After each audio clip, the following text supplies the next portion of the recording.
4 we witnessed at the Guinness Six Nations, and we are going to talk about all 3 games, and we are bringing this show here from the Coconut Tree in Birmingham, and also they have 9 shows throughout the UK, and I'm once again joined with Tom and Mark. Welcome to the show, gentlemen. Thank you. Yeah, thanks for having us. It's lovely to be here again. I mean, out of interest, like, how big is rugby in Sri Lanka? That is massive in terms of schools rugby, whereas Dialogue School Rugby League, if you concern average of 4,000 to 5,000 people do come to watch the game. And if you take a big varsity game, there will be 15 to 20,000 watching between 2 schools, and also the knockout as such. And also there's a traditional rugby encounter between 2 schools, Kandy Trinity College and Pelham Royal College. They are playing for 76 times, so that's long history of over 140 years in terms of rugby, so that is fascinating. And as we speak, the Rugby World Cup Webb Ellis Trophy is currently in Sri Lanka thanks to MasterCard. That was for the first time it was brought down to Sri Lanka, and also it was the centenary year for one of the prestigious rugby club called CRNFC, Ceylonese Rugby and Football Club, so it's a big time. And also let's hear from their president with regard to their centenary year. Welcome to the Ceylonese Rugby and Football Club, more commonly known as CRNFC, and endearingly referred to the home of rugby. Here we are, a momentous occasion on our centenary year to welcome the William Webb Ellis Rugby World Cup to the home of rugby in Sri Lanka. All thanks to the gentleman here from MasterCard, Frrance sponsor, who has made it a significant historic moment in Sri Lanka rugby for us to bring this, and it hasn't been to many countries as yet. There's only been 8 who've got their hands on it. Even he has to handle it with white gloves. So only 8 people, and we are very interested to know who's going to win it later this year in France. So once again, thank you very much, and thank you to all of you who gathered here to witness this momentous occasion at the home of rugby in Sri Lanka, the CRNFC. Thank you for being here, and thank you very much.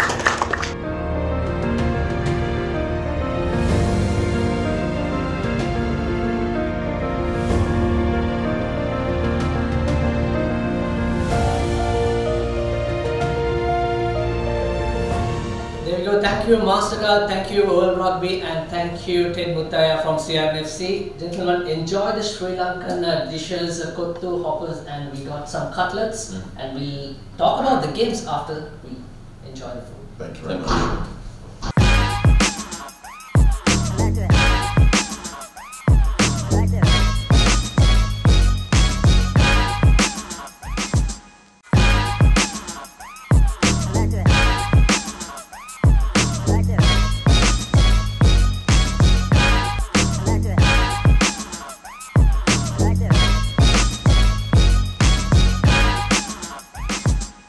Alright, that's a lovely and delicious brunch and lunch we had here at the Coconut Tree. Let's move on to the first game, that England versus France. All eyes at Twickenham, but it didn't go according to Steve Borthwick's plan. First thought?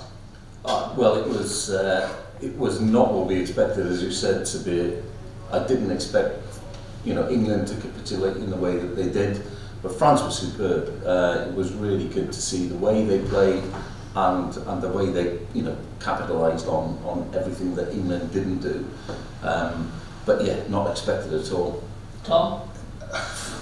Don't want to talk about it. It was awful. I mean, there's no way to dress it up. It was poor. I mean, France, they were next level. Their performance was fantastic across the park, and winning 1 to 15, just completely outclassed the opposite man. But England just were void of all ideas. They just had nothing. Their breakdown was poor, their defensive alignment was poor, and their attack was just completely toothless. Like they kicked away a lot of possession. It's almost like they didn't want the ball. They didn't want to attack. And yeah, there's a lot of work to do in the next 6 months for that World Cup.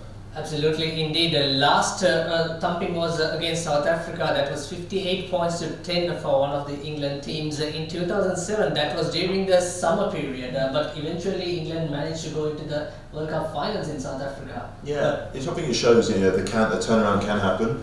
But I think even when they lost that game, the gap between the top teams wasn't as big as it is currently. There's obviously a lot of changes happening in the squad. It is a new squad, new coaching setup.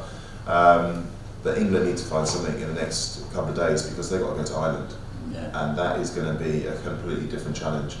26 missed tackles and 9 penalties considered at the breakdown.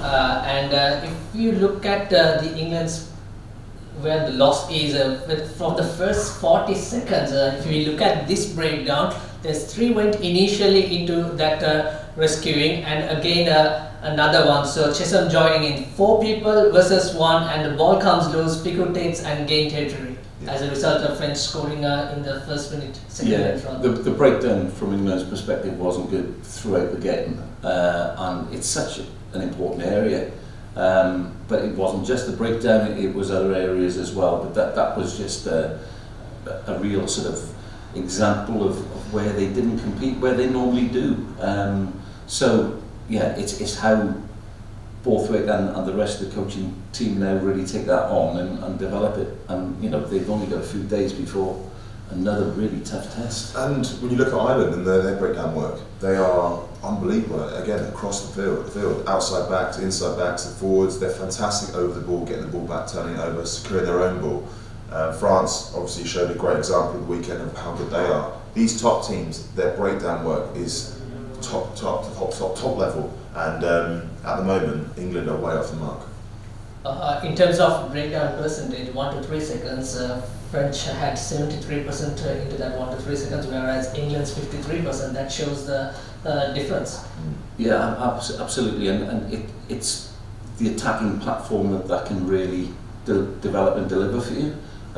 So it was really important that France were able to do that, because that just gave them an attacking platform that they obviously really benefited from throughout the game. Matt Dawson on BBC's roundup claiming that not a single England player is world class in that performance at the moment, which we all can agree. Talking about Domron playing at number 8, obviously he's one of the threatening number 8 with the Harlequin shirt, but still he was out of place and there's lots of learning for him. Oh yeah, huge amount of learning. He's a young guy. He's been doing very well for Quins at club level, but that step up to international, the pace, the physicality increases, by quite a substantial amount. But you need that experience, and a lot of these guys are young. There's a lot of young boys in that team who have not got many caps, and it takes time to sort of get yourself used to that sort of speed. France are a lot more settled side. Ireland are a lot more settled side.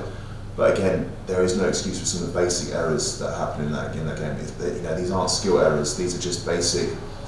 You've got to get up there. You've got to get your head into the game, and you've got to put it. Sometimes where it's not a nice place to put it. And on the weekend, England just weren't able to do that. They were beaten physically by France, and skillfully they were just completely outclassed.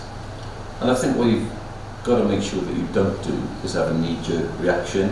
As Tom said, that there are a lot of young guys in that side, and they're coming together. Obviously, it was Smith at 10. He hasn't had much chance at 10. What you can't do is suddenly think, because we've all been involved in games where for whatever reason it just doesn't happen, and you get an absolute thumping, but it doesn't mean that they're bad players. You've got to really identify what went wrong, how it went wrong, and put that right. When you're a younger player as well, you tend to play on instinct a lot. At international rugby, you can't do that. You need to follow certain structures, certain patterns. So when it all went balls up at the weekend, people like Smith, Van Porthley, the younger lads, they're all playing on instinct and they're playing as individuals. I don't think Smith actually had a bad game. I just think around him there was no structure, no support, and it hung him out to dry a little bit. But he's a very instinctive player, so he was going off page sometimes. Like some of the kicks he was doing were completely, just completely going against it was kicking away possession. So they need to get back together, working training, get those structures. When it all goes bad, they need to know where they're going to go. They need to find that game plan that's going to get them back on page when they know it's not going well. And it all went wrong for 43 seconds in. They need to have gone, right, guys, we need to get our heads in the game here. Don't just keep hammering and making the same mistakes, which is what they did in that game. Mistake after mistake after mistake, which gave France these opportunities. And a team like France will absolutely take shreds. Smith obviously didn't play the week 3 game. He came for only 20 seconds and then he was sent to Harlequins, played the Premiership game against Exeter Chief and man of the match performance, and then back in France starting lineup. But I asked you the other day if Farrell is not starting, whether it's going to be Ford or it's going to be Smith. You said Ford. In terms of decision making, was that the right call, although Smith played fairly well in terms of his 80 minutes? Smith, it wasn't his best game. It wasn't the worst performance on the pitch on the weekend. And a player like that is only going to get experience from playing in games like this. Johnny Wilkinson, he was part of the England-Australia team that got beaten 73-0. And look what he did in his career. Players need these experiences because you do learn a lot from it. I still don't think it was the right call to put Smith in this week. I think they should have gone forward, because if they had any desire or want to win the game, they need people that have been there and done it before. And I think Ford would have been a great addition to having there. Yeah, that controlling, his kicking game would have been perfect, would have turned the French a little bit. The attacking option they went for, I think they fed into France. Their defence is very, very good, they're very physical, and they absolutely tore them to shreds. But Smith will gain a lot from that game in the long term. And I think England have really got to identify what their game plan is, and I don't think that's what Steve Borthwick has had the chance to do as yet. And when you develop your game plan, you've got to have the players in there that are going to play that game plan. And I think that is just sort of identifies where England are at the minute. They're not quite sure what their game plan is, and so they're not quite sure what players are going to be there to be able to play that.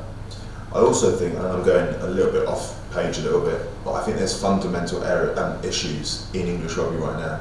If you look at the 20s, they got absolutely smashed as well. Is there pathways for these young players coming through correct at the moment? Is there a conveyor belt of players coming through that are going to feed up into the elite level, England rugby being the top of the mountain? Underneath, are we getting it right? Are we getting these structures right to get these players the best exposure to be ready to play against teams like France, New Zealand, Ireland at the top level? And at the moment, I don't think we are. That's going to be really interesting to look at, isn't it? That's a very good point, but let's talk a lot in terms of the French, how well they executed. We had the rain in the initial half of the game, but Dupont, he really marshalled this French team. And his left foot kick, and he used that 50-22 into perfection, and he not only just eagle eye, but he knows everyone's strength, and he completely runs that French attack. Yeah, again, listen to the Matt Dawson on the rugby podcast. He said that one thing that Dupont is able to do, and I don't know how he does it, is seems to find time and see what's around him. When for most nines there is just no space, there is no time. But Dupont seems to be able to do that, and I think that just shows what a good player he actually is. Best nine in the world at the minute by far, and his skills are just at another level. But it's across the board. Yeah. It's every skill. His defence is as good as his attack. His kicking is on point. He's a really class act. Yeah, he is. He's a leader as well, and they've got leaders dotted out throughout the whole team. But he's just class, and he's been consistently top of his game for 2, 3, 4 seasons now since he's first on the scene. He's just brilliant, really, really good, and he's so good at marching those forwards, working those backs, finding the space, kicking the corners. He's just using his power. He's strong. incredible. He's very small, but he's strong. He's very, very strong. And what was really interesting on Saturday as well was some of the forwards. Aldrich had his best game that he's had in a long time, and when the forwards are really on point, then it allows Dupont to do even more. Yeah. And also Charles Oliver, former captain, he scored 2 tries, and he's coming into form. That try that he put that hand where Smith was that was so intelligent stuff by Oliver. With regards to Dupont, I just put on a status on my social media. I won't be surprised if he gets the Rugby World Cup and the Sevens in 2024 Paris. It's still early days to call, but he is so amazing. Any team would have loved to have. You played in the Sevens as well. Do you like to have him on this? Oh, 100%. There you go. So there you go. 100%. Going back to that loose forwards combination, when England play against teams like physical teams like South Africa or France or Ireland, Eddie Jones always opted Billy Palmer to give that strength at the back, and he put Itoje as 6 and perhaps Lewis Lutham on 7, or maybe during his days it was Sam Underwood or the St. Shots Curry, Curry. So is that what went wrong? Is that what went wrong in terms of this loose forwards combination? It's difficult to say, isn't it? It's because they're all quality players. You know, is Billy playing his best rugby at the moment? You know, maybe not. His form's been up and down. Obviously, he's getting back to where I think that Billy evolved from a couple of seasons ago. But I don't think the personnel was wrong. I just think the game plan was wrong, and I just think France are just a better side at the moment. Are they 56 points better? I don't know, and I think it was a particularly poor performance by England. They were just off the boil completely. But individually, these England players are very, very good. I mean, they've proven themselves like, on a number of occasions, both in their Premiership and in an England shirt. It all went very, very wrong, and France were on point on everything they did. I think we'll see a different England on Saturday. We would love to see that. Yeah, and sometimes it takes a game like this, doesn't it, to really identify, well, what are the key issues, and then you can put them right. But it's not going to be easy for them, and I still think Ireland will win, but I think it'll be a lot closer than we saw last Saturday.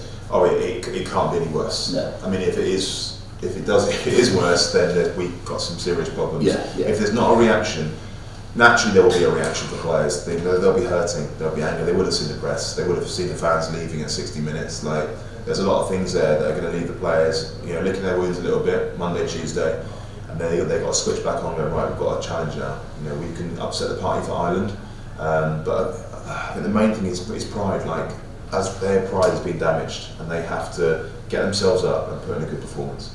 Finally, on this England game, how much emotion in terms of leadership played in this game? We were talking and praising Ellis Genge and captaining for the first time, and how much emotions, not only for Genge, entire team in terms of leadership coming out? I think emotion is important. It is finding that right balance, obviously. But in fairness to Ellis Genge, that was his first game as captain of England, and you're going to be learning. During your first game as captain, obviously he's captained other teams in the past, but first game as international captain, knowing that the other captain is on the bench, and when he comes on, he's going to be captain. It's a different perspective. Yeah, I mean, Ellis, the growth that he's made over the last sort of 5 years, from I think when he was first at Bristol, then he went to Leicester, and he's obviously gone back to Bristol. Yeah. He's grown so massively. Massively. Not just physically, not just as a player on the pitch, but emotionally and mentally as well. Like, his maturity is unbelievable. I knew him when he was an 18-year-old, and he was wild. Like, and he's openly admitted that as well. This won't affect Ellis at all. Like, it was a great moment for him to captain his country. He's been in fantastic form over the last couple of seasons, and he's still a massive leader, whether he's captain or not, for England, for Bristol, for whichever team he plays for. He plays as hard as he can, and I don't think that changed in the weekend. But he will be he'll be angry. So God help whoever's got to tackle him on the weekend, because he's going to be an angry man. Well, there you go. That's England versus France a wrap up, and we'll take a coconut tree break, and we'll discuss about Scotland versus Ireland game.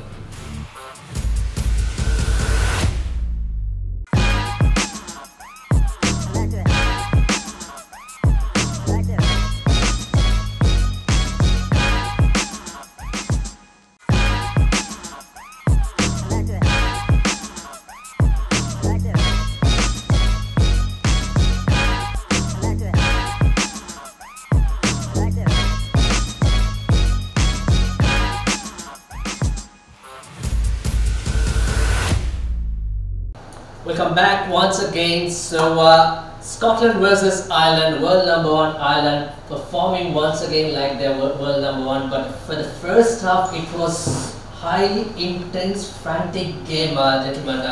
Talking about that, the first round of the game came in the 20th minute, and then after Ireland scoring, Scotland were dominating for the 17th phase without conceding one of the best breakdown battlers, Ireland. Yeah, Scotland have improved immensely this year, and they, they're really able to compete with the bigger teams, and the tempo that they've started playing at almost mirrors the tempo that Ireland play at. So it was a really interesting battle, and Tom and I was just saying now that if a couple of scores had gone the other way, then actually it could have been a lot closer than it was. But yeah, it was a great game, and it was really good to see Scotland competing with Ireland in the way that they did. But Ireland, came out on top, and probably deservedly so as well. Especially after losing 2 hookers, etc. It was it was really interesting how they dealt with that and still were able to play the game that they wanted to play. And I think it epitomised what Six Nations rugby is all about. I mean, you want to see these sort of battles. I mean, obviously you had the excitement and the flair and the high scoring of the England game when France tore them to shreds, but you don't want to see that at Six Nations level. You want to see battles, proper rugby matches. And actually that first half, I think it was it 8-7 at half time? Yeah. It was literally a 1-point game. But the excitement of it, the amount of skills that were on show, and the accuracy of the play, the physicality of it, that's what Six Nations rugby is all about. And it's so good to see Scotland and the likes of Italy now pushing these top teams and making it a proper contest, because you don't want to see these 54 points to 10 results, because that's not what international standard rugby should be about. So yeah, it's great to see Scotland really playing some great rugby. Some of their launch plays, their execution, and their passing was just fantastic, and they really did test Ireland. But credit to Ireland, they came through, they weathered that storm. They prevented that try just before half time, and in the second half they were just so accurate, so clinical around the breakdown, around their set piece, their kicking game. It was a great game to watch. It was 7 points to 8 just on the 40th minute, let's say 39th minute. Then Scotland had a decent 45-meter kick, possible kick. They didn't go to points because Stuart Hogg, we know that he can even slot a 60-meter kick.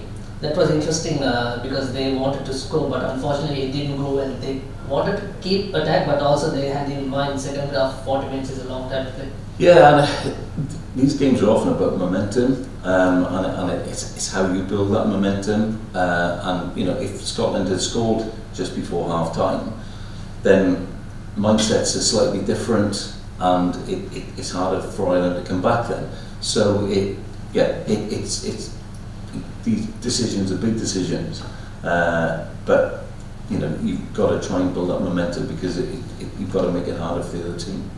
This is the learning as well. I mean, we're talking about that phase just before half time where they could have scored. I think it was the first time in the game where they got their launch wrong. They were slightly off their pass. I think they were meant to hit the forward pod, but it went out the back to Finn Russell instead, and it was a rush pass, and he just panicked slightly. I think they've just kept their composure a little bit longer, built the phase for a couple more, they would have scored that try. But this is the learning that Scotland are now having to go through. They're at that level, and it's just them small details where the France and Ireland teams are they'll execute that. Scotland is still slightly off, and that poor execution cost them that try, and probably cost them the game, because that is a massive mental shift in momentum. And if they've got that try, they're probably going into that second half, a little bit more up, with the lead, the lead, feeling a bit more positive, in a good place, and winding their sails a little bit, and Ireland are then chasing the game. Yeah, and with what happened with losing both hookers, for example, that would have had a bigger effect if Scotland had been in the lead. Yeah. Absolutely. Van the World Player of the Year, he did a really decent job in terms of his line-out. That I don't know whether that was trained during the practice. We have to ask. I mean, but we've already talked about in the previous shows Ireland's analysis and their work they're now doing on the training pitch. They're doing, and they're probably going through every kind of scenario that could hit them. And that's why they're the number one team in the world, because they can adjust and they can adapt during the games. One day it's Mac Hansen, one day it's James Lowe. Both the winners, both the days. Sometimes both winners playing their part in this game. Mac Hansen's this is the first missed opportunity in terms of Duan van der Merwe's defense. Hansen couldn't score at the first, but he did score second time. Is this the right way of defense in terms of that close margin with the sideline line out and the try line? Is that push is the right way of defense, or is there any bit of technical aspect to this? I mean, look, Van der Merwe there, he's scrambling to get there. It's a good finish, but in that position as a winger, all you're trying to do is get that player out as quickly and as effectively as you possibly can.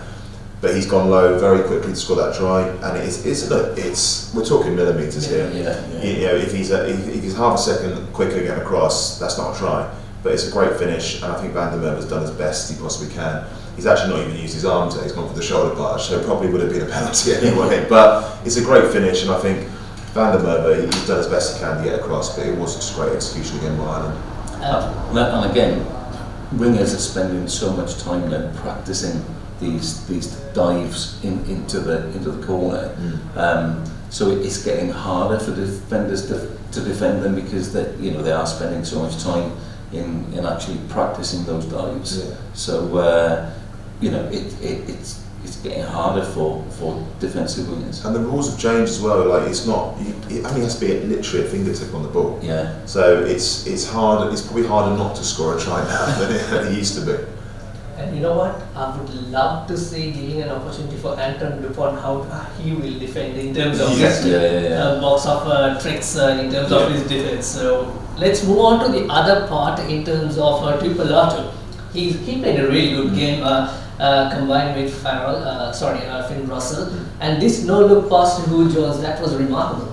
Yeah, and it's just the skills, and it's not just the pass; it's also the movement with the players around him as well. You know, you need to have those dummy runners out the back to make the actual move effective, and that's what I really liked about this game: the execution and how clinical they were, and how on page both teams were with the execution of their skills and their running lines. Makes it very hard because everyone's an option. You've got 3 or 4 options there for players to hit because everyone's got their timing on point, and having that dummy run out the back, the defender's eyes, especially with someone like Finn Russell. The defender's eyes are automatically going to be drawn to that danger at the back, which allows Tuipulotu to throw those dummy moves, to throw that short pass and create the holes. He did a very similar pass in the Welsh game, which created a lot of space. And as Tom said, it's not about that single person making the pass, it's about everything else that's going on. And the great thing about Scotland now is that they do so much close to the line that actually it is harder for the defenders to defend against, because they have got a lot of movement going on, and so it's up to the ball carrier then to make the right decision in terms of who the ball goes to. But yeah, great skills, but it's not just about the skill, it's about everything else that's going on as well. Coming into the second half, Scotland could only keep that momentum only for like 60 minutes, and last quarter it was completely dominated by Ireland. What went wrong for Scotland?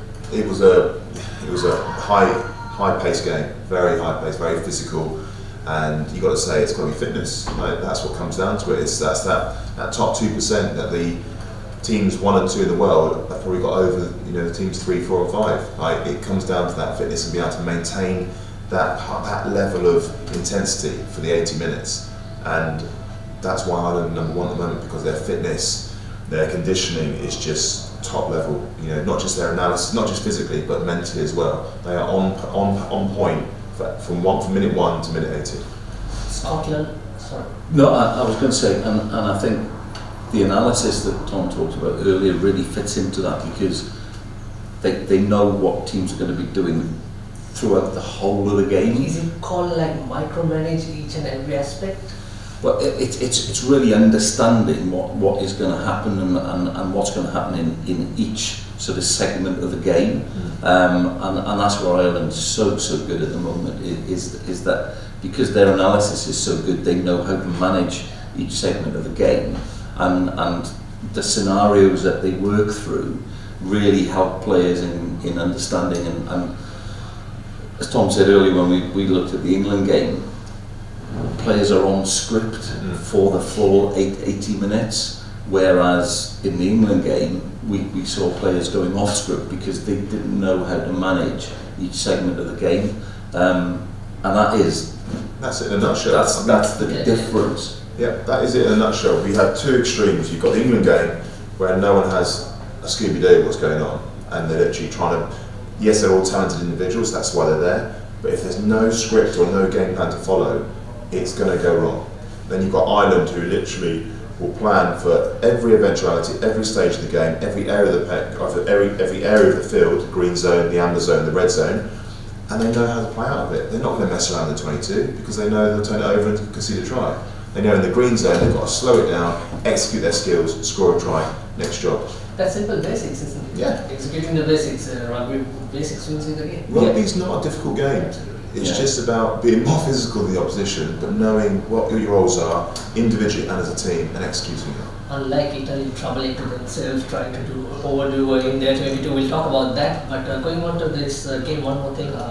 Scotland, Ireland, South Africa in the same pool in the Rugby World Cup. So do you think, given this performance, that Scotland can be motivated in terms of taking on Ireland and South Africa? They've got to be. They've got to put everything now into that, because that'd be so bad for them if after all this progress they made, they don't make it out of the group. But what a difficult group, isn't it? Yeah. One of those three is not going to make it out of the group. Yeah. And you wouldn't bet against Ireland, you wouldn't bet against South Africa. So Scotland have really got to do their homework now in terms of that analysis. How do we beat South Africa? How do we beat Ireland? And it's really that understanding of how you create the game plan to compete for that 80 minutes and get that win. Yeah. But first, I think they have to beat Italy next week, if I'm not mistaken. Also, Stuart Hogg played the 100th test. He will be missed due to injury along with Finn Russell for the next game. That's going to be a major factor. And Ireland's perspective, Ringrose injury, that's going to be a massive injury. Yeah. But the one thing with Scotland, in fairness, I've been really impressed with Kinghorn when he's come on, and I think this will be a really good chance for him to demonstrate how good he is as well. Losing Finn Russell and Stuart Hogg is going to be big, but it's up to these players coming in now like Kinghorn to really show their mettle and show what they can do. I mean, for Ireland, obviously they're going for the Grand Slam. France is still chasing a championship, hoping England can do a job. But for Scotland and Italy, it's now an opportunity and Wales, it's now an opportunity to go, do you know what, we've got a World Cup now in 6 months' time. We've got injuries, let's blood some more talent, see what they're like, see how, if they can fit into our plans going forward. So it's a good opportunity to use this international weekend coming as a chance to get these youngsters or these next wave of players through some games and get some game time into them. Obviously Ireland will be going for that Grand Slam and France is still going to be chasing it, so it's all about the performance and getting that win. But I think for the other teams, there's a chance to get some more experience for these younger guys coming through. That's exactly what Mac Hansen said on his match-to-match performance to media, that he can see our depth, even losing 2 hookers at the beginning, and we will manage to pull out this. So it's all about finding out the depth and giving the youngsters a chance and having a great depth going into that Rugby World Cup. So that's about Scotland versus Ireland. We are going for a coconut tree break and we'll be back with Wales versus Italy.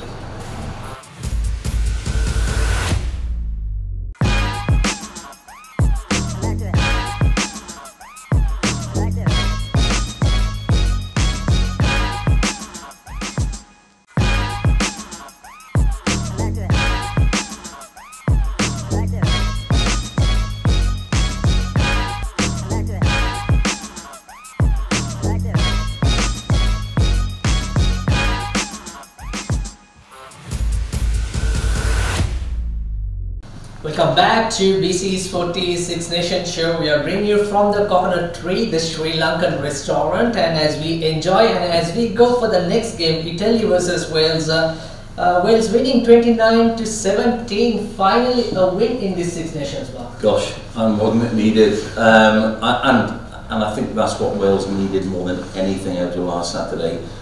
Whatever the performance was like, they needed to win that game. And the good thing is the performance was better. It was far from perfect, but it was better. Italy butchered some chances. They could have won the game, but for Wales it was really, really important that they won at the end, and they managed to play the game out, which was really important for them going into France next week, which is going to be a difficult task. Yeah, 100%. Completely agree. And it's just like Italy aren't a walkover. I mean, we've already talked about how good they've been in the championship so far. I wouldn't say it was their best performance, because like I said, they did push some chances. And again, second half, their fitness came through. I think they had a very good second half. Their execution was good, but they're slow to start. I think they create their own problems. Like this, playing from their own 22 or their own sort of 30-40 metre distance from the try line. It's just rookie suicide. Like you're just giving if you turn that ball over, you're giving the opposition such a good platform to attack off. And fair play to Wales, you've got to take those chances, and they did take it. And it wasn't perfect. Liam Williams got a great try off a bouncing pass. But yeah, like they got a lucky bounce as well for the winger to score a try. So yeah, Wales got fortunate with a few things, but you have to obviously be in the right position to take chances. Absolutely, yeah. Bounce of the ball at early stage, that was quite unlucky in terms of Italy. This happened in the first game as well. Yeah. And it was a lucky try, and to a certain extent, Liam Williams was a lucky try. It was a bounce pass. It wasn't the best pass, and there was maybe some dubious defending from Italy for Liam's try. However, Wales were in that position because Italy were trying to play out of their 22, and Italy's skill level has got so much better, but their game management is where they need to improve now, isn't it? To get to that next level where they're regularly really competing with the other teams and getting more wins. They have to manage the game, and like we said in the last game, that's what Ireland do so well, that's what France do so well, is that they manage the game so well. So that's where Italy have got to continue to improve their skill level, really good, and they're competing in all the main areas of the game. It's just managing the game that they've got to do better, and that's what Wales did slightly better this week, was they did manage the game slightly better. Rhys Webb got the man of the match performance at 9, and that's what his kicking was so much better than Thomas Williams' the week before. So game management is such a big thing at that level, Tom. No, it's massive. It's massive, and Italy, look, they've made massive strides this season, and they've shocked a few people, but they're still going to finish bottom of the table. They don't deserve the wooden spoon. They don't deserve the wooden spoon, but then you go, well, actually, you look at all the teams, and that's what you want. You want the Six Nations to be competitive. Someone's got to finish bottom. Italy's performances, yes, they've made massive strides, but they're still clearly behind the other teams in terms of their management, which is a big part of international rugby. And if they want to be a team that everyone goes to watch, go, oh yeah, it's exciting to watch Italy, but do they want to be a team that go, you want teams to fear playing Italy, like, what's going to happen, but they have to get it right in their defensive third. They have to get it right near their try line. They can't be playing out from their 22 and trying to run it from everywhere, because that's just not going to work. Teams are too good, and defences are too good. And we've already talked about the breakdown of Ireland and France. They will eat them up every single time. And it's such a shame, because they've got the talent in that team to really cause other teams problems. And every single week we spoke about the youth coming through. Their under-20s are brilliant, really fantastic, and they've got a great pathway. But now the coach has got the responsibility to put the game plan, to put the structures in place that the players will follow. Italy beat Wales in Cardiff in the autumn series, and Italy beat Wales in the second half, where they scored 14 points to Wales' 7. Of course, Wales, one of the try was the penalty try. That was a clear collapse in the driving ball. Again, we were talking about Italy's fitness, but going into second half, they still can play 80, perhaps 90. Yeah. So imagine if they could reserve some energy in the first half by not playing crazy rugby. They'd unbeatable in the second half, and that's all that's missing. We're not talking about, oh, they're not good enough skill set, they haven't got enough strength in depth. They've got it all. They just need to understand how to manage the game properly. When the media asked Kieran Crowley, do you regret playing in your own half in the initial stage, he says, no regret, this is how we want to play. But that's crazy. Yeah. That's crazy because that's not going to win a game. They'll play some brilliant rugby and they'll score some fantastic tries, but they will not win a game. So he needs to change that, change that mindset. Inside the red zone, cause one mistake and you end up in getting 7 points. And the crazy thing is that when you have got players who've got the skill, the game plan is really the easier thing to put together, isn't it? Yeah. It's when you've got, you know, the game plan, but you haven't got the players to execute it. That's a bigger problem. So it's very interesting those comments, and I know he was quite critical of the ref as well in terms of the decisions that he made. But it was Italy that lost that game. Yeah. It wasn't anything else. So Italy, I think have got to change. Yeah, 100%, and take it out of the referee's hands. If you are losing the ball in your 22, the attacking team is always going to get the advantage. The team on the ascendancy, whether that's in attack or defence, if you're showing a clear picture of getting over the ball and turning it over, or making mistakes in 20, you're going to lose the game. They may score 4 tries, but they will concede 8. So it's up to them if they want to change their mindset. But I think they're playing some really great rugby. But they could win these games as well. They could have beaten Wales. You know, they could beat England at the moment. This is the best opportunity for Italy to go into a World Cup up there and really compete because they've got the players. Yeah. Even in terms of Liam Williams' performance, even we didn't criticize, but this time he got a chance, he played well, and so has Rhys Webb in the scrum half. And it's good to see because Wales need these players to have good games, and that's what we haven't seen in the first 3 games. So it's really important that they do. And you know, Wales have got to be really on top form this coming Saturday to be anywhere near where France are. You know, we saw what France did at Twickenham. What they could do at the start of France is, you know, with the crowd behind them. So Wales have really got to get into France. They've got to stop France getting quick ball. They've got to really play, you know, a very cute game to be able to negate some of the advantages that France have got. What would happen if they lose to France in terms of Warren Gatland's preparation? Look, I think Warren's in a similar situation to Steve Borthwick in terms of like, both coaches have come out and said, look, this is where we are, this is where we've got to get to. I don't think the result is going to have a huge issue on that mindset or that change, because there is a development stage at the moment they're in. They have to be firing on cylinders when they get to the World Cup. But right now, it's literally just, let's just get through this Six Nations and come out as unscathed as possible. They're not expected to win against France. Yeah. But England weren't expected to win against France either, but no one expected an absolute humping like they got. So I think if Wales can come away with their head held high, put in a good performance, that was the main thing. No one expected the Crusaders to lose on this Super Rugby the other day against Fiji and draw. It was 99% versus 1%, but everything happening. This is what we want to see. Hopefully we'll see in the final week how it goes. Your final thoughts in terms of Wales and Italy going into the next games? Italy-Scotland should be an interesting game.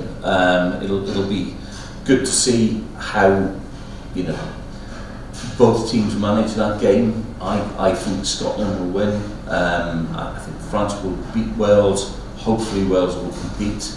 And I can't see England beating Ireland. I think Ireland will win. I'm hoping, for England's sake, that it'll be a closer game. But you know, I can't see Ireland losing that game. I think it'll be a closer game purely down to Ireland, because Ireland will just need to get the win. I don't think they'll be looking to do anything too fancy, too great. I don't think they're looking to go, right, we need to score 100 tries. I think they're going to go out there and go, right, let's be pragmatic, let's be solid in all our execution, and let's get the win. And I think that will obviously play into England's hands in the fact that, look, France wanted to go out and destroy England. You could clearly see that from the outset. They were. I think Ireland will just want to get the win, and I think they'll get the win, and it'll be quite a substantial score, but it won't be like it was on the weekend. But that's come down. That won't be down to England being any better than last week. It'll just be down to Ireland just wanting to secure that win. And I think Italy-Scotland's going to be closer than you think. I think Italy want to finish on a high. I think they'll address some of the issues in terms of their game plan. But I think Scotland will get that win. And Wales, God help them. Enjoy your weekend in Paris. Wonderful. So there we go. That was an entertaining week 4 of Guinness Six Nations, and we'll see you next week after who wins the Grand Slam, perhaps a potential Grand Slam for Ireland, and we'll come with more action on week 5 next week. And until then, thank you very much, Tom, Mark. Thank you very much. Thanks, Leah. See you later.